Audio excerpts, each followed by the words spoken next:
Hello students, good morning. आज का topic है अपना डिटर्मिनेट सारणिक। लास्ट टॉपिक में हमने मैट्रिक्स क्लियर किया था। आज अपना है सारणिक। देखो, ये डिटर्मिनेट्स भी एक मैट्रिक्स से ही आया है। मैट्रिक्स से जिसकी क्लियर होती है उसको डिटर्मिनेट्स में कोई प्रॉब्लम नहीं होती है। तो देखते हैं कि डिटर्मिनेट्स होता क्या है, इसका इंट्रोडक्शन क्या है, इसकी डेफिनेशन क्या है। देखो, मेरे पास दो एल्जेब्रिक इक्वेशन हैं। बीजगणित समीकरण है।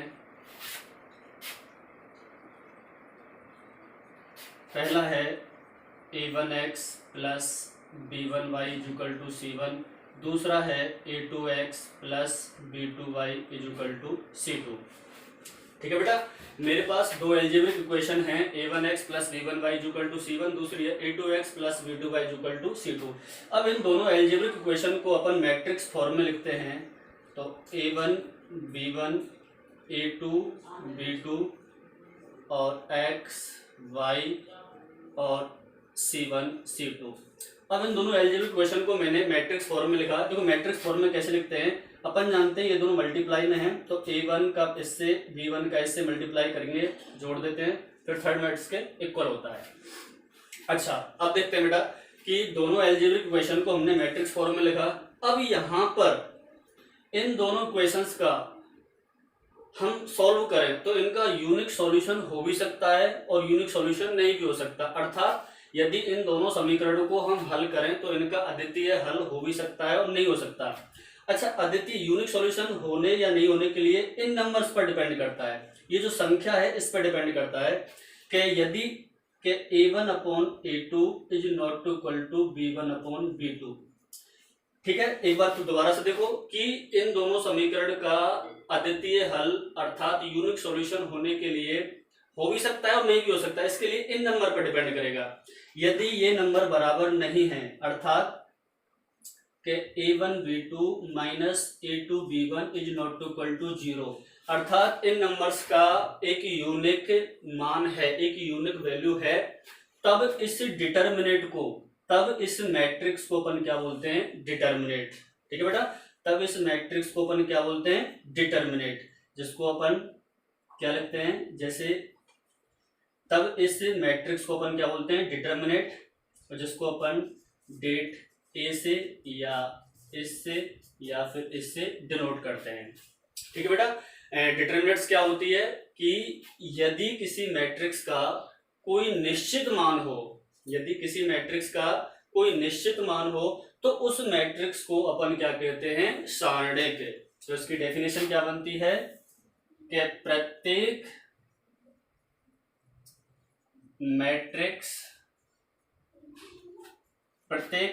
मैट्रिक्स का कोई निश्चित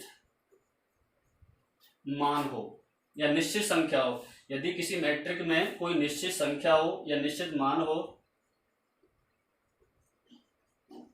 तो उसको अपन क्या बोलते हैं, सारणिक बोलते हैं। क्या बोलते हैं, सारणिक। या प्रत्येक अवयव के संगत, या प्रत्येक अवयव के संगत कोई निश्चित मान हो। ठीक है बेटा, क्या बोलते हैं कि प्रत्येक अवयव के संगत यदि कोई निश्चित मान हो तो उसको क्या बोलते हैं, सारणिक।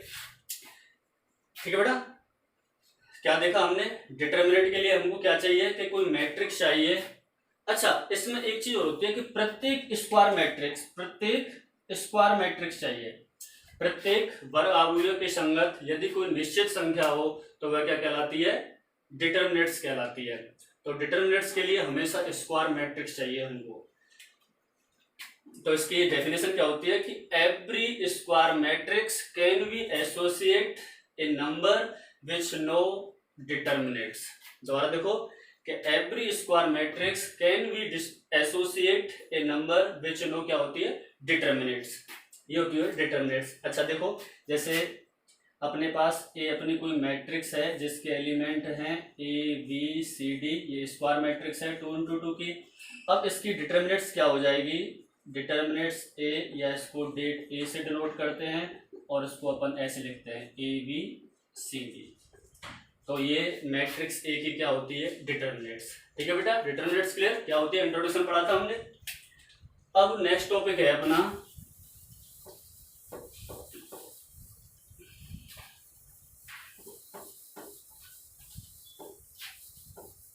ऑर्डर ऑफ डिटर्मिनेट्स,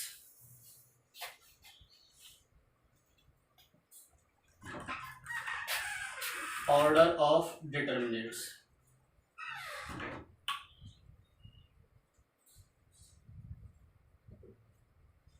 सारणिक का क्रम।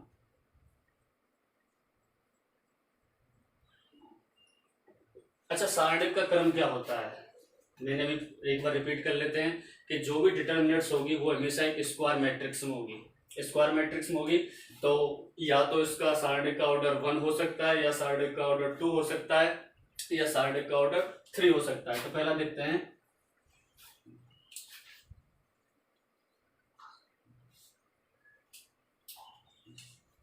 कि एक कोटि का सारणिक, order of determinants of one order.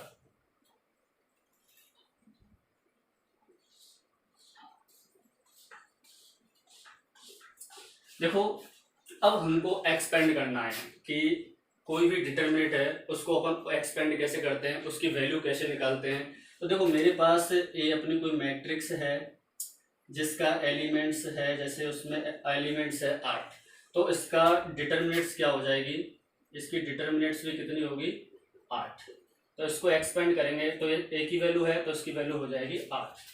Second, कोई मेरे पास दूसरी डिटर्मिनेट्स है जिसकी नंबर है 9, तो इसकी वैल्यू क्या हो जाएगी, -9, और बाहर आते ही 9। देखो, इसको कभी भी अपन मॉड नहीं बोल सकते, ठीक है। ये तो अपना क्या है, डिटर्मिनेट्स है, इसके अंदर कभी भी कोई नेगेटिव नंबर आता है तो हर नेगेटिव रहता है। ये मैं सोचना इसको मॉड में लेके नेगेटिव को पॉजिटिव करते हैं, वो मॉडुलस होता है, वो अपना एक फंक्शन होता है, यहाँ पर नेगेटिव को पॉजिटिव करते हैं। लेकिन यहाँ पर कोई फंक्शन नहीं है, ये तो अपना एक टॉपिक है डिटर्मिनेट सारणिक, जिसकी अपन को वैल्यू निकालनी है, तो माइनस माइनस ही रहेगा। तो यह एक कोटि डिटर्मिनेट्स ऑफ वन ऑर्डर, एक कोटि का है, ठीक है। इसकी कोटि कितनी है, 1 1 है, इसमें रो भी 1 है और कॉलम भी कितना है, 1 1। अब सेकंड है अपना 2 कोटि का डिटर्मिनेट्स,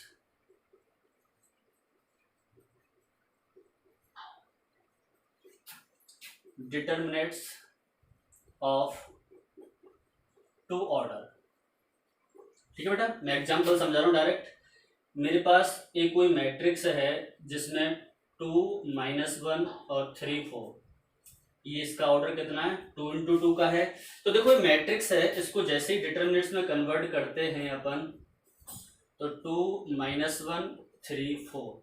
अब इसको एक्सपेंड कैसे करना है हमको, इसकी वैल्यू कैसे निकालनी है, क्योंकि अपन जानते हैं कि मैट्रिक्स की तो कोई वैल्यू होती नहीं है, वैल्यू किसकी होती है, डिटर्मिनेट्स की। तो जैसे ही इसको डिटर्मिनेट्स में कन्वर्ट किया तो इसकी वैल्यू क्या हो जाएगी। देखो, सबसे पहले इसका इससे मल्टीप्लाई करना है, तो कितना हो गया 8, फिर लगाना है माइनस, फिर 3 का इससे मल्टीप्लाई करना है, कितना होगा -3, तो माइनस माइनस क्या हो जाएगा प्लस, तो ये कितनी वैल्यू हो जाएगी 11, ठीक है बेटा। कभी भी 2 कोटि का डिटर्मिनेट्स है तो उसकी वैल्यू के निकालने के लिए पहले 4 का 2 से मल्टीप्लाई करेंगे, फिर -3 का 1 से मल्टीप्लाई करेंगे, तो ये हो गया 11। तो अपने पास डिटर्मिनेट्स ऑफ 1 ऑर्डर और डिटर्मिनेट्स ऑफ 2 ऑर्डर। अब नेक्स्ट है अपना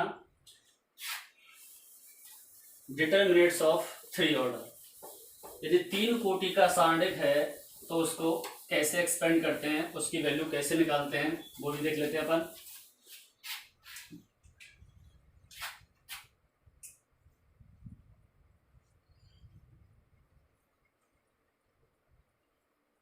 डिटर्मिनेट्स ऑफ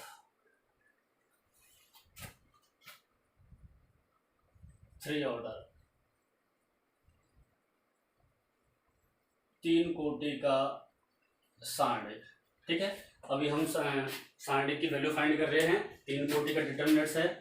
देखो, इसकी वैल्यू कैसे निकालते हैं अपन, एग्जांपल के थ्रू बता रहा हूँ डायरेक्ट, बेटा टेंशन लेने की जरूरत नहीं है। जैसे ये अपना कोई मैट्रिक्स है जिसके एलिमेंट्स हैं 2 0 1 -1 3 -2 0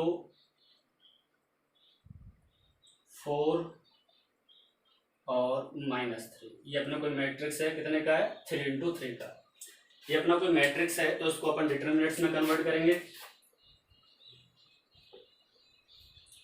2 0 1 -1 3 -2 0 4 -3। तो देखो ये भी 3 into 3 का है। तो कभी भी किसी सारणी का ऑर्डर 3 है, 3 ऑर्डर का है, तो उसको एक्सपेंड करने के लिए, मतलब उसकी वैल्यू फाइंड करने के लिए, इसकी 3 रो हैं, इसको R1, ये सेकंड रो है, ये थर्ड रो है, ये इसका फर्स्ट कॉलम है, ये इसका सेकंड कॉलम है, ये इसका थर्ड कॉलम है। तो कभी भी 3 ऑर्डर के डिटरमिनेंट को, उसकी वैल्यू फाइंड करने के लिए किसी भी एक रो को ले लो, किसी भी एक रो को ले लो, या फिर किसी एक कॉलम को फिक्स कर लो।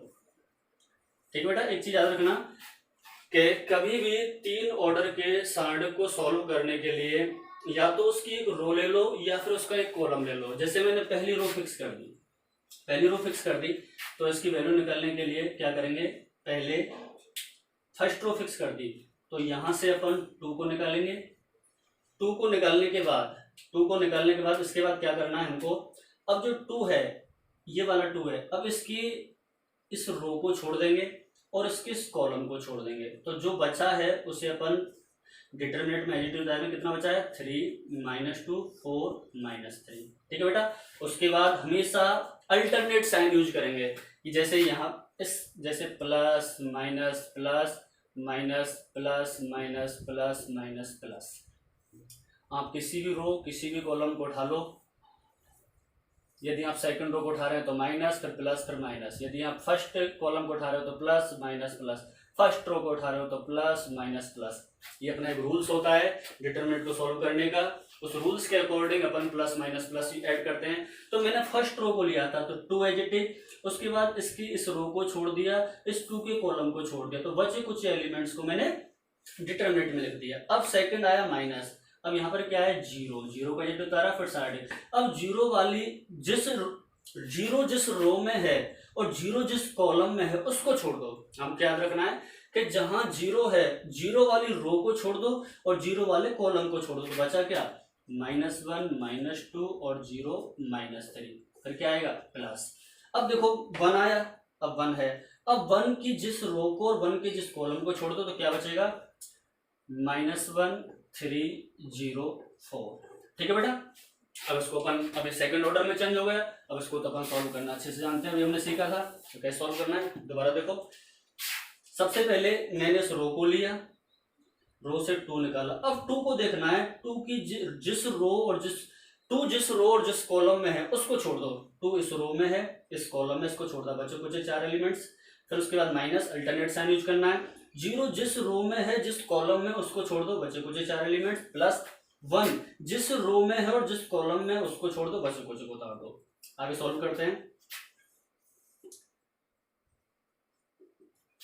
2 एज इट इज सॉल्व किया। इसको कैसे सॉल्व करना है कि इसका इससे मल्टीप्लाई करना है, माइनस इसका इससे मल्टीप्लाई करना है, 3 कितना हो जाएगा, -9 माइनस इसका इससे करेंगे तो -8। ठीक है बेटा। आगे चलते हैं, ये 0 है तो पूरा 0 हो जाएगा, फिर क्या बचा, +1 इसका इससे मल्टीप्लाई करना है -4 और माइनस इसका इससे मल्टीप्लाई करना है 0। तो आगे सॉल्व करते हैं। 2 ये कितना हो जाएगा, प्लस कितना बचा, -1 और ये कितना हो जाएगा, -4। तो -2 -4 कितनी वैल्यू, -6। ठीक है बेटा। तो कभी भी 3 ऑर्डर का डिटरमिनेंट्स है उसको सॉल्व करना है, तो जैसे ही उसे डिटरमिनेंट्स में लाएंगे तो उसके किसी भी एक रो को ले लो, जरूर नहीं रो लो, जरूर कॉलम ले लो, किसी भी एक कॉलम को ले लो। अच्छा, फर्स्ट एलिमेंट्स लेंगे तो फर्स्ट एलिमेंट्स जिस रो में है जिस कॉलम में उसको छोड़ दो, बाकी सभी को डिटरमिनेंट में लिख दो। फिर उसके बाद अल्टरनेट साइन यूज करेंगे, जैसे प्लस लिया तो माइनस, माइनस लिया तो प्लस, पहले माइनस लिया तो फिर प्लस, फिर लेंगे माइनस। ठीक है बेटा। फिर सेकंड 0 जिस रो में है जिस कॉलम में है उसको छोड़ दो, बाकी एज इट इज। फिर अल्टरनेट साइन यूज करेंगे, फिर इसको अपन, ये फिर सेकंड ऑर्डर बन गया, सेकंड ऑर्डर का मैट्रिक्स हमने लास्ट सॉल्व किया था। तो ये हो गया बेटा मैट्रिक्स का ऑर्डर, डिटरमिनेंट्स, जिसको हमने सॉल्व किया है अभी। देखो अब एक बार रिपीट कर लेते हैं। सबसे पहले हमने पढ़ा था सारणी क्या होती है, फिर सारणी के ऑर्डर देख लिए थे कि first order, second order, third order, इसके बाद अपन का नेक्स्ट टॉपिक है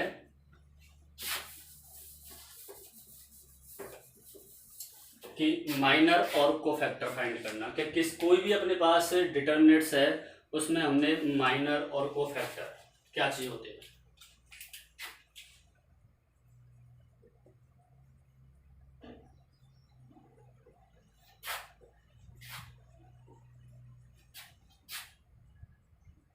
औपसारणिक और सहखंडज। ठीक है बेटा, देखो इन दोनों को मैं ट्रिक्स के थ्रू समझाऊंगा आपको, टेंशन लेने की जरूरत नहीं है। कैसे निकालते हैं, क्या होती है माइनर और क्या होती है अपने पास कोफैक्टर। माइनर क्या होता है, कोफैक्टर क्या होता है, औपसारणिक क्या होता है और सहखंड क्या होता है। इसको एक एग्जाम्पल के थ्रू बेटर समझेंगे अपन कि मेरे पास कोई मैट्रिक्स है ए, ठीक है बेटा, जिस ए कोई मैट्रिक्स है जिसका अपन डिटरमिनेंट लिखते हैं 1 0 -2 3 -1 4 -2 -3 और 0। ये मेरे पास कोई डिटरमिनेंट्स है। तो इस डिटरमिनेंट्स का हमको माइनर क्या होता है, कोफैक्टर कैसे निकालते हैं। ठीक है बेटा, ये कोई मैट्रिक्स थी जिसको मैंने सारणिक में चेंज कर दिया, डिटरमिनेंट्स में चेंज किया डायरेक्ट। तो अब इस डिटरमिनेंट्स का उपसारणिक कैसे निकालेंगे, सहखंडज कैसे निकालेंगे। बच्चे बड़े कंफ्यूज में रहते हैं, पर आपको टेंशन लेने की जरूरत नहीं है। आपको शॉर्ट तरीका बताऊंगा, टेंशन लेने की जरूरत नहीं है कि उपसारणिक और सहखंड मतलब माइनर और कोफैक्टर में बच्चे जो तो कंफ्यूज रहते हैं, आपको कंफ्यूज होने की जरूरत नहीं है। तो देखो उपसारणिक और सहखंडज कैसे निकालते हैं। तो देखो मैं आपको अभी निकालना बताऊंगा 1 सेकंड में। यहां तो अपन लिख लेते हैं माइनर, उपसारणिक, उपसारणिक,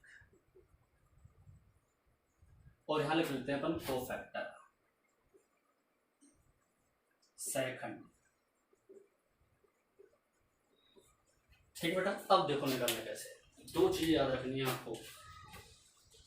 अपन जानते हैं कि कोई भी मैट्रिक्स होती है तो उसमें यहाँ पर A11 A12 A13 A21 A22 A23 A31 A32 A33, ये 3x3 का है। ठीक है बेटा, अच्छा ये इसका ऑर्डर 3 है। मैं 2 का भी बताऊंगा, 2 का सिंपल है, 2 की ज्यादा टेंशन नहीं होती है। दिक्कत आती है तो थर्ड ऑर्डर में, तो इसमें आपको कंफ्यूज ज्यादा होते हैं, लेकिन आपको कंफ्यूज होने की जरूरत नहीं है। जैसे आपको क्वेश्चन में या तो कहेगा कि फर्स्ट रो का माइनर फाइंड करो, प्रथम पंक्ति का उपसारणिक, या फर्स्ट कॉलम का सहखंड या कोफैक्टर, इतना ही फाइंड करवाता है क्वेश्चन में। अच्छा तो देखो अपन किसी का भी ले लो, अपन फर्स्ट रो का फाइंड करते हैं। फर्स्ट रो में जैसे मेरे पास एलिमेंट है A11, तो इसका मुझे उपसारणिक ज्ञात करना है। तो कैसे निकालेंगे, देखो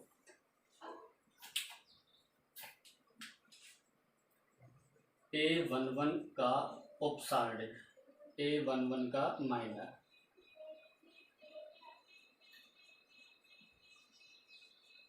देखो A11 का माइनर, A11 की वैल्यू कितनी है 1, इसका हमको क्या निकालना है, माइनर निकालना है।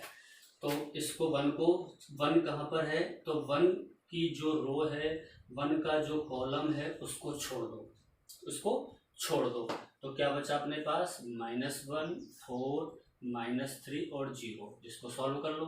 सॉल्व करेंगे तो इसका इससे किया 0 माइनस इसका इससे किया तो 1 माइनस इंटू 0 माइनस -3 इंटू 4, तो कितना हो गया ये प्लस का 12। तो ये किसका आया, A11 का क्या आ गया, माइनर। ठीक है बेटा, अच्छा अब कहे कि A12 का माइनर, A12 का माइनर, A12 की वैल्यू कितनी है 0। इसका माइनर कैसे निकालना है कि 0 जिस रो में है, 0 जिस कॉलम में है उसको छोड़ दो, बाकी सबको उतार लो।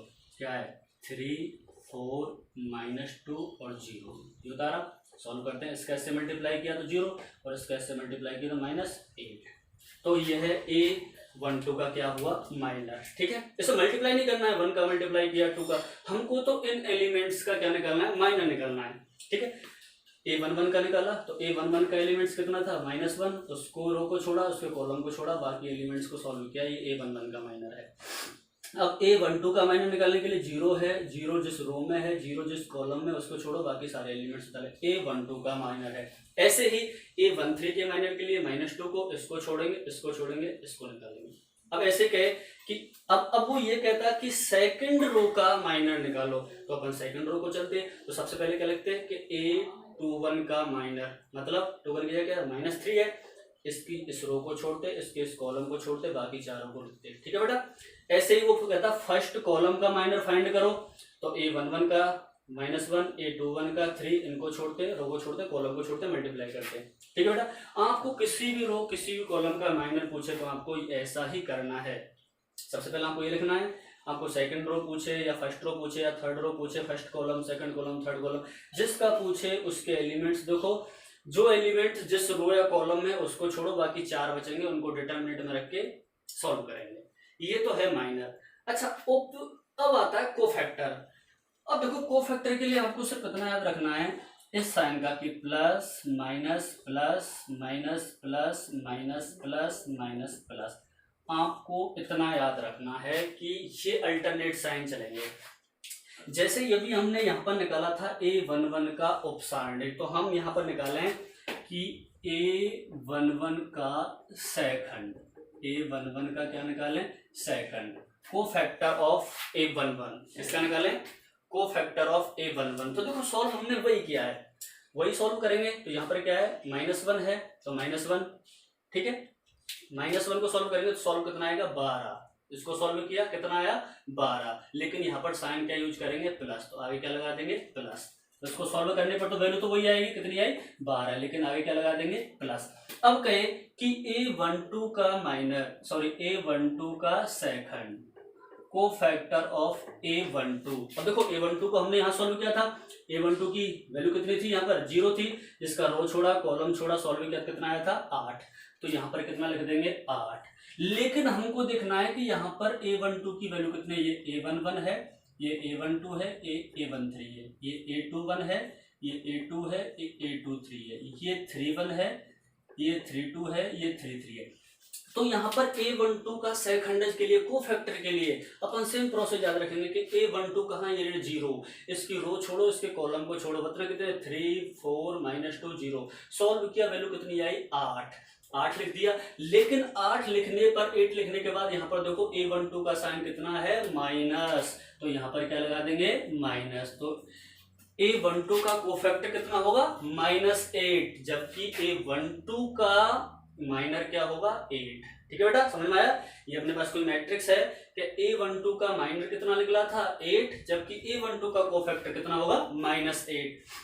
ठीक है, कोफैक्टर पर अपन सिंपल चलेंगे, जैसे जिस रो जिस कॉलम का पूछा उस हिसाब से करेंगे, लेकिन कोफैक्टर सेकंड में अपन ये साइन याद रखेंगे, plus minus plus minus plus minus plus minus plus, अर्थात उसका माइनर निकाल के ही उसका अपन कोफैक्टर फाइंड कर सकते हैं। अब जैसे अपन A13 का निकालें, किसका निकालें, A13 का निकालें,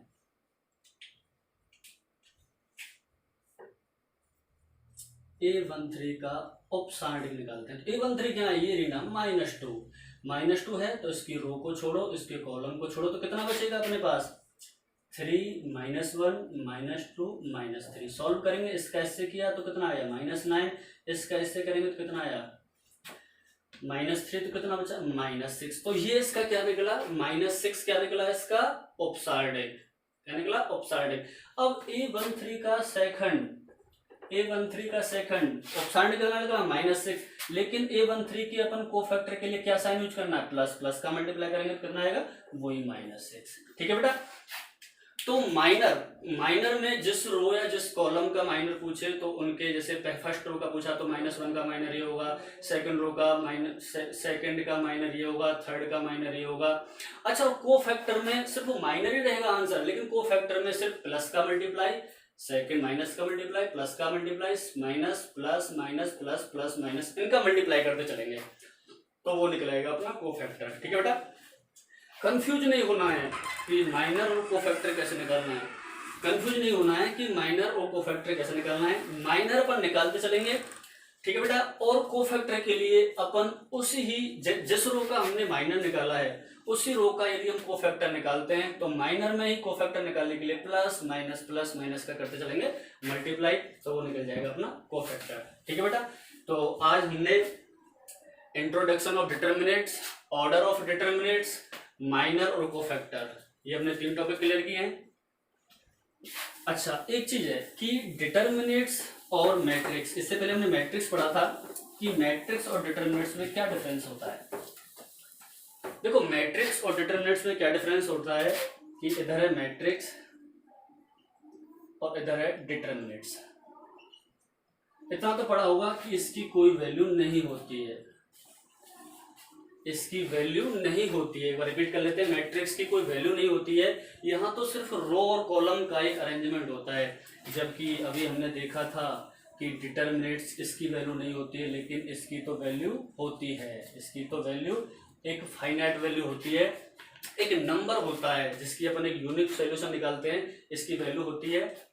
सेकंड क्या डिफरेंस होता है, मैट्रिक्स कैसे भी हो सकती है, 1 2 की हो सकती है, 2 × 2 की हो सकती है, 3 × 4 की हो सकती है, लेकिन डिटर्मिनेंट हमेशा कैसा मिलेगा, स्क्वायर मैट्रिक्स के फॉर्म में। ये हमेशा 1 1 या 2 2 या 3 3। ठीक है, मैट्रिक्स की कोई वैल्यू नहीं होती है, डिटर्मिनेंट्स की वैल्यू होती है। मैट्रिक्स अपना कैसा भी हो सकता है, जबकि डिटर्मिनेंट हमेशा स्क्वायर में मिलता है। ठीक है। थर्ड इनमें डिफरेंस क्या होता है, थर्ड डिफरेंस होता है इनमें कि अपने पास जैसे कोई मैट्रिक्स है, ये अपने पास कोई मैट्रिक्स है जिसमें 1 2 3 4 5 -6 -2 -4 और 0। यदि इस मैट्रिक्स के सभी रो को कॉलम में चेंज कर दें, इस रो को कॉलम में चेंज कर दिया, इस रो को कॉलम में चेंज कर दिया, इस रो को कॉलम में चेंज कर दिया, तो अब ये एक नई मैट्रिक्स मिलेगी। ठीक है, यदि मैट्रिक्स के को सभी रो को कॉलम में चेंज कर दिया तो नई मैट्रिक्स मिलेगी। यदि यदि ये डिटर्मिनेट्स में होता, यदि ये डिटर्मिनेट्स में होता ऐसा, तो इसकी यदि हम इस सभी रो को कॉलम में चेंज कर दें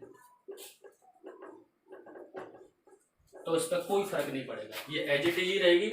तीसरा डिफरेंस क्या था कि मैट्रिक्स में सभी रो को कॉलम में चेंज कर दें तो एक नई मैट्रिक्स मिलेगी, जबकि डिटर्मिनेट्स में सभी रो को कॉलम में चेंज कर दो तो उस डिटर्मिनेट्स पे कोई फर्क नहीं पड़ेगा, वो एज इट इज ही रहेगा।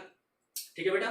देखो फर्स्ट हमने पढ़ा था इंट्रोडक्शन ऑफ डिटर्मिनेट्स, सेकंड हमने देखा था ऑर्डर ऑफ डिटर्मिनेट्स, फिर देखा था माइनर और cofactor, third difference between matrix and determinates.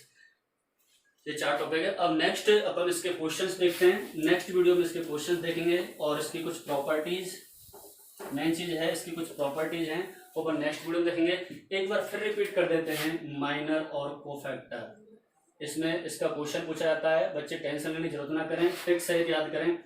Minor में हमेशा किसी रो की, जैसे अपने पास 3 रो हैं, 3 कॉलम हैं, जैसे 1 2 3 0 -1 3 -3 5 6 7। ठीक है, इसमें किसी रो की या किसी कॉलम की, जैसे A11 A12 किसी रो या किसी कॉलम की वैल्यू निकाल लो।